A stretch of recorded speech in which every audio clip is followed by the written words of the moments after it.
This is an introduction to the InfinStor data management platform for machine learning.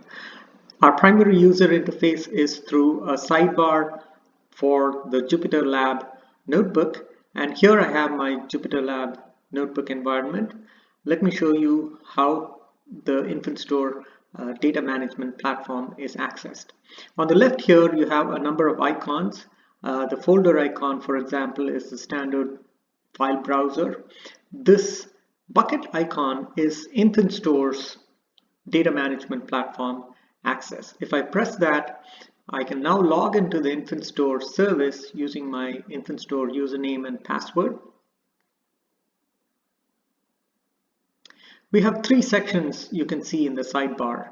I'm going to focus on the storage section in this particular screen capture. There will be subsequent sections with details of the transformations and code generation pieces.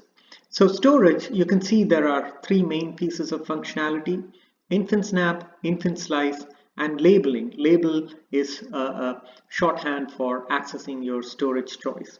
The way the InfinStor data management platform works is that you use our InfinSnap or InfinSlice technology. InfinSlice serves a different purpose than InfinSnap. InfinSnap gives you a snapshot of the data at any point in the past. So if you want to be able to refer back to the data that you used for your training or have reproducible results, you use an InfinSnap. InfinSlice is for the experimentation and the development phase of your process. You pick a small amount of data from the slice from the bucket and operate on that. Let me show you how InfinSlice works first. I'm going to look at this. There's a start time and an end time. Let me pick a start time of midnight, 24th May, and an end time of 1 minute past midnight on the same day.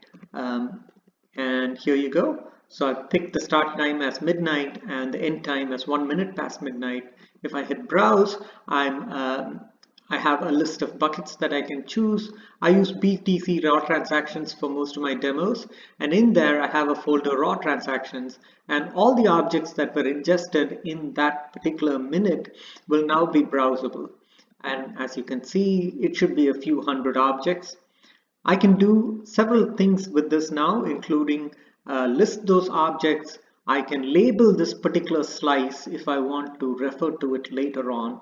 And the important thing to remember is an InfinSlice consists of a start time, an end time, the bucket name, and the path inside the bucket.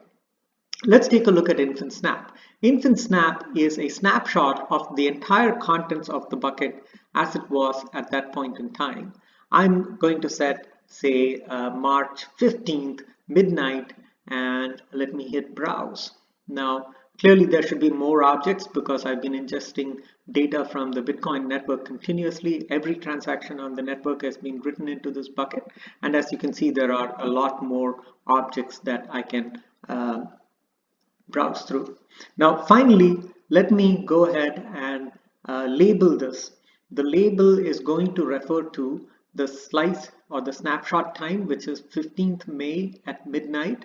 The bucket's Bitcoin raw transactions, and the path is raw transactions, date and hour. I should actually pick a different path. I want to go and pick everything in that. That's basically the root of the bucket.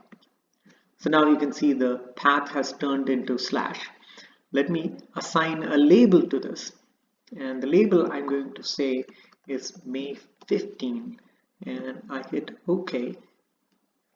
So now if I want to come back tomorrow and say I want to refer to that, I can say May 15 use label, and it says switch to label May 15, and up here you can see the status.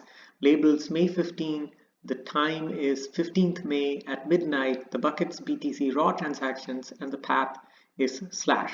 This is an introduction to the features, the storage features of the InfinStor machine learning platform.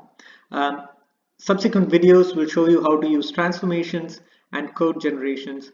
Please continue watching those.